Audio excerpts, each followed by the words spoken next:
बहुत पुरानी बात है। एक आदमी था जिसे एक बीमारी थी, बहुत ही ज्यादा बोलने की। वो 2 मिनट भी शांत नहीं रह सकता था। दवाई के रूप में उसे बोलना जरूरी था, अन्यथा उसके शरीर में हलचल होने लगती थी।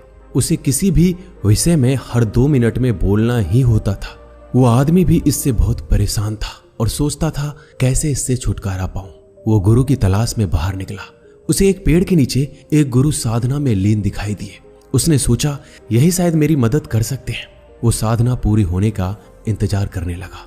जैसे गुरुजी साधना से बाहर आए, वो आदमी उनके चरणों में गिर गया और बोला, गुरुजी, मैं आपका शिष्य बनना चाहता हूं। गुरुजी ने भी उसको अपना शिष्य बना लिया। बाद में गुरुजी को इस बात का पता चला कि उस आदमी को बहुत ही ज्यादा बोलने की आदत है। वो आदमी 2 मिनट भी चुप बैठ नहीं सकता।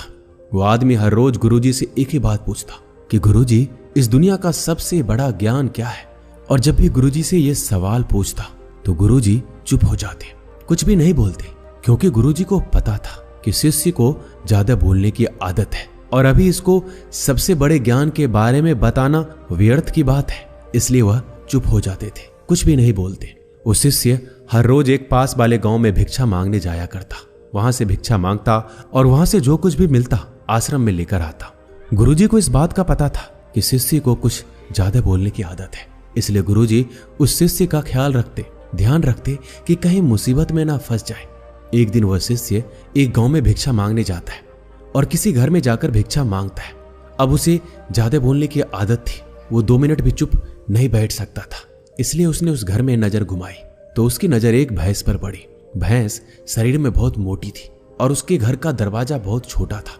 तभी उस शिष्य ने उस घर के मालिक से कहा, भाई साहब, आपकी भैंस तो बहुत मोटी है और आपके घर का दरवाजा बहुत छोटा है। यदि ये भैंस मर जाए तो इस दरवाजे से इस भैंस को बाहर कैसे निकालोगे आप? जैसे ही ये बात उस आदमी ने सुनी, वो डंडा लेकर शिष्य के पीछे पड़ा उसे मारने के लिए, लेकिन शिष्य वहां से भाग खड़ा हुआ। अब भला कोई आदमी अपने ही घर के नुकसान के बारे में कैसे सुनेगा, वो भी एक भिक्षुक के मुख से। वो शिष्य वहां से भागते हुए एक दूसरे घर में जाता है और वहां पे जाके वो भिक्षा मांगता है और वहां भी उस घर में वो नजर घुमाता है कि किस विषय के बारे में इस घर के मालिक से बात करूं। तभी सामने एक औरत बैठी थी। उस औरत से वो कहता है, देवी, आपने हाथों में इतनी खूबसूरत चूड़ियां पहन रखी है, यदि आपके पतिदेव मर जाए तो इस चूड़ियों का क्या करोगे? वो औरत भी शिष्य पर बहुत गुस्सा हुई और डंडा लेकर उसके पीछे दौड़ पड़ी। उस औरत ने कहा, एक भिक्षुक अपने मुख से ऐसा बोलता है? एक तो मैं आपको भिक्षा दे रही हूं, ऊपर से आप मेरे पति को ही मार रहे हो। ऐसा करके उस औरत ने शिष्य को अपने घर से निकाल दिया। अब शिष्य की वो आदत थी, वो कई बार मार खा चुका था, लेकिन उसकी आदत छूट नहीं रही थी। अब शिष्य को उस गांव में कोई भी भिक्षा नहीं मिली। इसी के चलते वो एक गांव से दूसरे गांव जा रहा था। जब जंगल में पहुंचा तो उसे एक मानव खोपड़ी दिखाई दी। उसने सोचा, भला यहाँ किसकी मानव खोपड़ी पड़ी है? वह उस मानव खोपड़ी के पास जाता है और जाकर देखता है कि खोपड़ी तो बोल रही है। उस खोपड़ी ने कहा कि भाई, तुम कौन हो? तभी वो शिष्य थोड़ा सा डरा और बाद में बोला, मैं तो एक भिक्षुक हूँ, भिक्षा मांगता हूँ, लेकिन तुम कौन हो और यहाँ क्या कर रहे हो? तभी उस खोपड़ी ने कहा, मैं एक शिकारी हूँ और ज्यादा बोलने के कारण मैं यहाँ पहुंच गया। तभी शिष्य ने सोचा कि भला खोपड़ी कैसे बोल सकती है? ये तो सिर्फ एक हड्डियों का ढांचा है, ये कैसे बोल सकता है? और ये बात यदि मैं राजा को बताऊंगा तो राजा जरूर मुझे इनाम देगा। इसी के चलते वो शिष्य दौड़ता दौड़ता राजा के दरबार में पहुंचा और राजा को जाकर अपनी सारी बात बताई। राजा को पहले तो लगा इसने मदिरा पी रखा है और इनाम के चक्कर में इतनी बकबक कर रहा है। बाद में जब शिष्य अपनी बात पर अड़ा रहा तो राजा ने कहा, ठीक है, यदि तेरी बात सच निकली तो तुझे इनाम दिया जाएगा, अन्यथा तुझे फांसी लगवा देंगे। शिष्य ने कहा, महाराज, मैं भला झूठ क्यों बोलूंगा? आप मेरे साथ चलकर जंगल में देख लीजिए, आपको खुद विश्वास हो जाएगा। इसके बाद राजा ने आदेश दिया कि 4 सैनिक इसके साथ जाओ और अगर इसकी बात सच निकलती है तो इसको अपने कंधे पर बिठाकर लाना, और यदि बात झूठ निकलती है तो उसको घसीटते हुए राजमहल लेकर आना। अब जैसे ही चारों सैनिक वहां पर पहुंचे तो वहां पर खोपड़ी पड़ी थी और उस खोपड़ी से वह शिष्य ने पूछा कि तुम यहां कैसे पहुंचे? तो खोपड़ी कुछ नहीं बोली। बार बार शिष्य ने उस खोपड़ी से पूछा, लेकिन खोपड़ी कुछ नहीं बोल रही थी। बहुत देर होने के बाद सैनिकों ने उस शिष्य को पकड़ लिया और घसीटते हुए राजमहल में लेकर आए और राजा से आकर कहा कि महाराज जी, ये तो झूठ बोल रहा है। खोपड़ी तो वहां पड़ी है, लेकिन खोपड़ी भला कैसे बोल सकती है? ये तो मूर्ख आदमी है, इसको तो कुछ पता ही नहीं है। तभी राजा ने आदेश दिया कि इस आदमी को फांसी पर लटका दो। इतना सुनते ही वो आदमी थर थर कांपने लगा और अपने गुरु को याद किया। गुरुदेव, आज मुझे बचा लीजिए, नहीं तो आज मेरी मौत पक्की है। जैसे शिष्य अपने गुरु से अर्जी करता है, गुरु को आश्रम में बैठे बैठे आभास हो जाता है कि शिष्य मुसीबत में पड़ गया है और वो ज्यादा बोलने के चक्कर में ही मुसीबत में पड़ा है। गुरु भी जल्दी जल्दी अपने शिष्य के पास आता है और राजा को जैसे तैसे समझाकर उस शिष्य को वहां से छुड़ा देता है और शिष्य और गुरु दोनों ही आश्रम में वापस आ जाते हैं। तभी वो गुरु कहता है कि मैंने तुझे कितनी बार कहा है कि ज्यादा मत बोलो। ज्यादा बोलने के चक्कर में आदमी कभी कभी बुरा फंस जाता है। तभी वो शिष्य कहता है, गुरुजी, मेरी आदत पड़ गई है, अब मैं चाहकर भी इस आदत को छोड़ नहीं पा रहा हूं। मुझे पता है कि मुझे सिर्फ दुनिया का सबसे बड़ा ज्ञान मिल जाएगा तो मेरा मन अपने आप शांत हो जाएगा, मैं अपने आप चुप हो जाऊंगा। लेकिन आप हो कि मुझे सबसे बड़ा ज्ञान बता ही नहीं रहे हो। मैं आपको कितने दिनों से पूछ रहा हूं। जैसे ही उस शिष्य ने सवाल किया, गुरुजी फिर से चुप हो गए, कुछ भी नहीं बोले। अब वो शिष्य गुस्से में वहां से चला जाता है और कहता है, गुरुजी, मुझे बड़ा ज्ञान बताना ही नहीं चाहते। इसके बाद वो शिष्य एक तरफ जाकर बैठ गया। रात का अंधेरा पड़ गया था, शाम हो गई थी। प्रकृति में पाए जाने वाले हर चीज अपनी गहरी नींद में चले गए। तभी शिष्य आकाश में देखता है, सारे तारे टिमटिमा रहे हैं और रात की एक शांत आवाज सुनाई दे रही है जो अंधेरी रात में हमेशा सुनाई देती है। तभी शिष्य को धीरे धीरे एक आभास होता है, उसको एक आवाज सुनाई देती है। वो आवाज थी मौन की। उसका मन एकदम खुश हो गया, वो कुछ भी बोल नहीं पा रहा था। उस दिन उसका मन एकदम शांत हो गया। उसको एक अलग सा आभास होने लगा, उसको एक अलग सी शांति प्रतीत हुई और उसको लगा कि शायद दुनिया का सबसे बड़ा ज्ञान यही है। और गुरुजी हमेशा मुझे बताते आ रहे थे, जब भी मैं उनसे पूछता तो वह शांत हो जाते, कुछ भी नहीं बोलते। और यही दुनिया का सबसे बड़ा ज्ञान है। ज्यादा बोलने के चक्कर में कई बार मुसीबत में फंसा तो गुरुजी ने ही मुझे बचाया और गुरुजी मुझे हर बार ज्ञान दे रहे थे, लेकिन मैं ही इस ज्ञान को समझ नहीं पाया। तभी वो शिष्य बैठकर पूरी तरह मौन का आनंद लेता है, शांति का आनंद लेता है।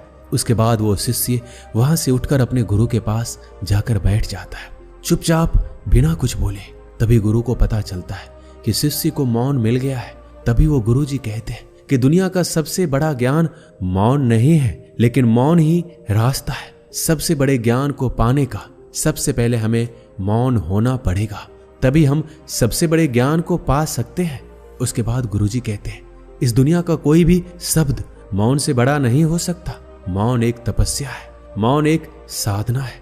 इस मौन को हर कोई धारण नहीं कर सकता और जिसने भी धारण किया वो दुनिया का सबसे बड़े ज्ञान के चरम पर पहुंच जाएगा, सबसे बड़े सुख के चरम पर पहुंच जाएगा। उसके मन में किसी भी तरीके का सवाल नहीं रहेगा, सब सवाल खत्म हो जाएंगे, कुछ भी नहीं बचेगा, शून्य बचेगा, एक बिंदु बचेगा। बस उस बिंदु में ही जलता है असली बौद्ध का दिया।